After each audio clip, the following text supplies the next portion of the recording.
You're listening to Civic Media. You can tune into any of our live shows on any radio station across the state with the Civic Media app. Find us in your phone's app store and listen anytime, anywhere. This is your WXCO Daily News Roundup for Bull Falls Radio, 98.9 FM and 1230 AM in Wausau. For WXCO News, I'm Brittany Merlot. Wisconsin is one of the top 10 states with the most workers in meatpacking and processing. The rules could be changing. Savannah Tomei-Olsen reports. The Trump administration is now changing safety rules for those employees, and experts say it could put them at higher risk of getting hurt. The U.S. Department of Agriculture is overhauling regulatory protections to permit faster processing lines for pork and poultry companies. It says the goal is to allow these plants to set their own speeds, and that research has confirmed no direct link between processing speeds and workplace injuries. But labor advocates say that's not true, citing the USDA's own data from January. Georgetown University's Debbie Berkowitz is a former OSHA official who studies how processing speeds impact safety. She gives this example from USDA data showing what happens when processing goes faster. In poultry plants, 82% of workers were at increased risk of musculoskeletal disorders. Berkowitz says it's hard for workers to speak up when conditions aren't safe. There's a real fear of speaking out and speaking up to companies when things are unsafe. And the meat industry is disproportionately made up of refugees and workers of color. Wisconsin has more than 500 meat plants statewide. Meanwhile, the CDC says a salmonella outbreak came from backyard poultry. At least 7 people in 6 states got sick in February and March. That includes at least 1 person in Wisconsin. Scientists at the CDC found those 7 people all had the same strain of salmonella, and they were all able to trace it to people's backyard flocks. They say many more people likely got sick and they just didn't need medical treatment, and they probably never even knew that they had salmonella. Officials from the CDC are now investigating.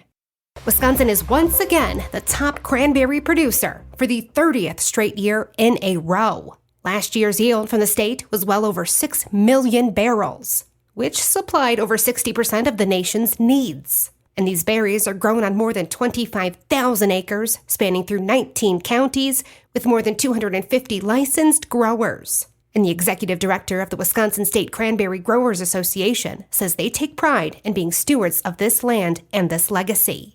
And we'd go into the classrooms and we teach about time for cranberries, because in Wisconsin, a lot of our children and a lot of adults really haven't eaten fresh cranberries. And so, it's all about teaching and learning and our cultural history. And what a better way to do it than through taste and touch. That's Sheila Everhart from Wisconsin Agricultural Tourism. She was on Civic Media's Mornings with Pat Kreitlow. Cranberries support nearly 4,000 jobs and contribute to nearly $1 billion annually to the state's economy. Wood County led the state's cranberry production last year with over 1.8 million barrels, which is roughly 30% of the state's total output. Monroe County wasn't far behind with 1.09 million barrels at almost 18%. Juneau and Jackson counties put out percentages in the mid-teens, and Vilas County rounded out the top 5 at about 5%. And the 2025 growing season starts right now, while harvesting takes place in the fall from September through early November. Most of the cranberries are made into cranberry juices and craisins, but we have an abundance of fresh cranberries. And can you believe that only 5% of the crop is sold fresh? And that's usually during the holiday season. The Trump administration is terminating a grant program that helped put more mental health workers in Wisconsin schools. Savannah Tomei-Olsen explains. The Wisconsin Department of Public Instruction was informed last week that the U.S. Department of Education is terminating the Biden-era school-based mental health professionals grant. The program provided $1 billion in federal grants to 22 states. Across the country, districts have been using that money to hire mental health professionals, including counselors and social workers. Wisconsin got a grant for $10 million. According to the DPI, they had already received $2.2 million of that, but the remaining about $8 million over 4 years will now be canceled.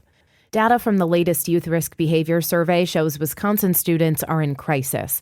1 in 5 reported engaging in self-harm, and 3 out of 5 said they've experienced a mental health challenge over the last year. And an attorney that just announced he's running for the area's State Court of Appeals seat has the backing of a couple of Supreme Court justices. Stuart J. Waddles has more. Attorney Anthony Lococo has launched his campaign for Wisconsin's Court of Appeals District 2. He's backed with endorsements from State Supreme Court Chief Justice Annette Ziegler and Justice Rebecca Bradley. In his announcement, Lococo is described as a constitutional law expert. The District 2 seat covers 12 southeastern counties, including Waukesha, Racine, and Kenosha, where judges serve 6-year terms. The nonpartisan election for the court, which reviews circuit court decisions, will be held in 2026. And Wisconsin conservation groups are expressing concerns over a proposed change by the Trump administration to the definition of harm under the Endangered Species Act. The change would take habitat destruction off the list. Wisconsin has a new person atop the list of the wealthiest residents in the state. If you don't know his stores, you at least know the jingle. Here's Jimmy Kuska. Wisconsin has a new person atop the leaderboard of richest people living in the state. For several years, the top spot has been held by John Menard Jr. According to Forbes, Menard, who owns the home improvement chain bearing his name, has a $21.7 billion net worth, which is now second highest in the state. Diane Hendricks of Beloit now holds the distinction of being Wisconsin's wealthiest resident at $21.9 billion. Hendricks, who co-founded ABC Supply, was born and raised in west central Wisconsin. Also near the top of the list of the wealthiest residents every year is Judy Faulkner, the founder and CEO of Epic Systems in Verona. She was named the third richest self-made woman in the country. 3 out of every 4 Americans have their medical records stored in that Epic system. And energy officials are warning that the tariffs levied by the Trump administration may make it too expensive for companies to continue pursuing solar energy projects. A vast majority of solar manufacturing equipment originates from China, which faces a 145% tariff. A WPR report says a Public Service Commission spokesperson says the increased prices for materials could lead developers to decide their projects are economically unfeasible. And a number of large-scale solar energy projects are currently in development in western Wisconsin.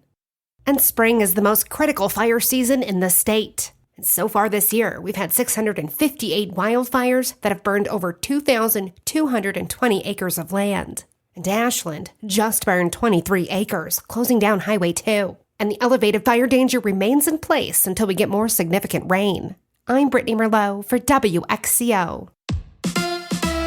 A fast start helps the Brewers get a win. Hi, I'm Jimmy Kuska filling in for Mike Clemens. Rhys Hoskins hit a 2 RBI double and Jake Bowers followed up with his 2-run blast to give Milwaukee a 4-run first inning. Bowers into center field.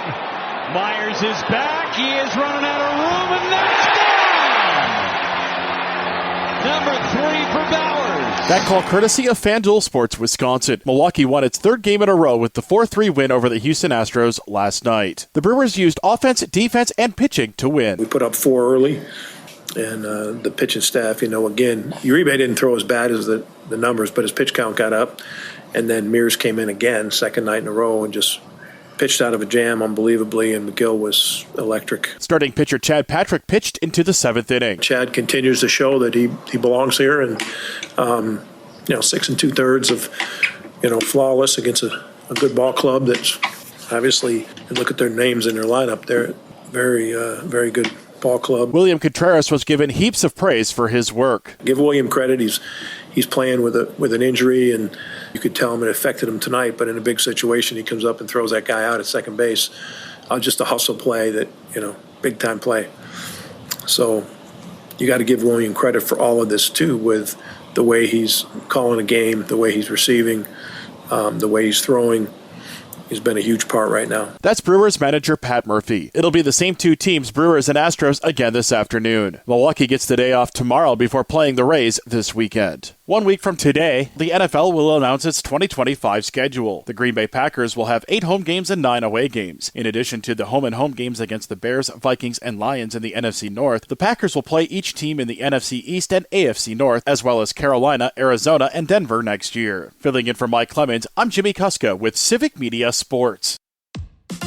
On your entertainment beat, I'm Pete Schwaba. No one told Jennifer Aniston life was going to be this way. The Friends actress was a victim of vandalism earlier this week when a 70-something-year-old man tried to crash through the gates of her home. He tried to escape, but it's like he was always stuck in second gear. The actress was home at the time of the crash, but was uninjured. KABC in Los Angeles says the man was booked for felony vandalism and the investigation is ongoing. Although it hasn't been her day, it could still be her week or month or even her year. Blue's Clues star Steve Burns says waiters made more than he made hosting the popular children's show. Burns talked about his meager earnings while appearing on Rainn Wilson's Soul Boom podcast. Burns told Wilson that although he didn't get paid much, he didn't mind at the time because the Nickelodeon show was a side hustle and that most of his income came from voiceover work. The former fake animated dog owner said when he landed the gig, it was after auditioning for what he thought was a voiceover.